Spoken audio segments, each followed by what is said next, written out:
(1962-1965), Alger. La baie, vue de ma chambre, offre son bleu profond comme un serment.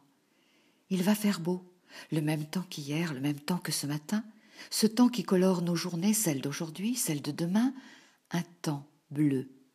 Ainsi surgit le mois de mai à Alger. La chaleur répand son avant-goût d'été en poudre de lumière sur chaque habitation, comme un sucre généreux de loukoum. Une douceur ressentie chaque fois que se dessine en moi la blancheur de ces chapelets de maison.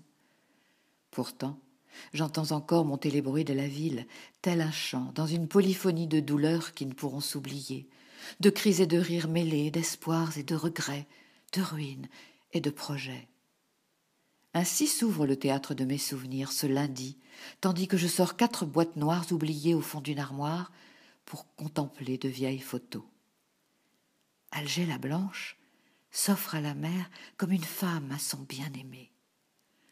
Au long de ses gradins qui serpentent, elle égrène ses arcades, ses maisons, ses dômes, ses clochers reliés par des escaliers interminables, tortueux, rubans rattachant chaque construction, chaque terrasse de verdure, chaque portion d'architecture l'une à l'autre, afin d'en élever la cité.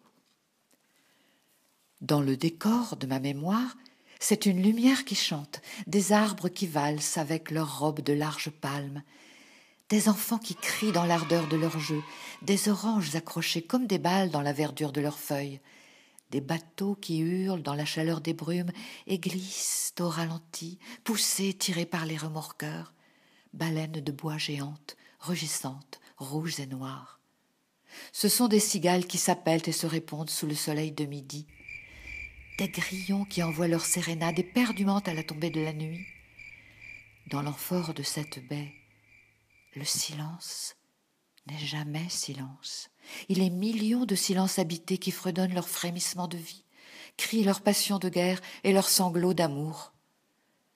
Dans le souffle de mon passé, des senteurs de citronniers, de jasmin étoilé, de gerbes de bougainvilliers planent et montent en effluves puissantes au fur et à mesure que l'on gagne les hauteurs jusqu'à ce que l'on domine la ville.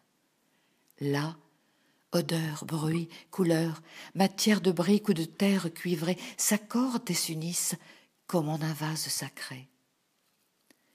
Je n'avais pas encore 6 ans quand le bateau Ville d'Alger accostait au port d'Alger-la-Blanche.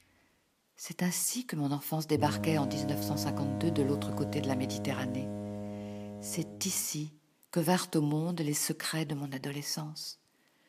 Longtemps plus tard, en 1965, franchissant la même passerelle avec mes 2 sœurs pour notre retour en France, je quittais l'amour de mes 18 ans. Je laissais une vie.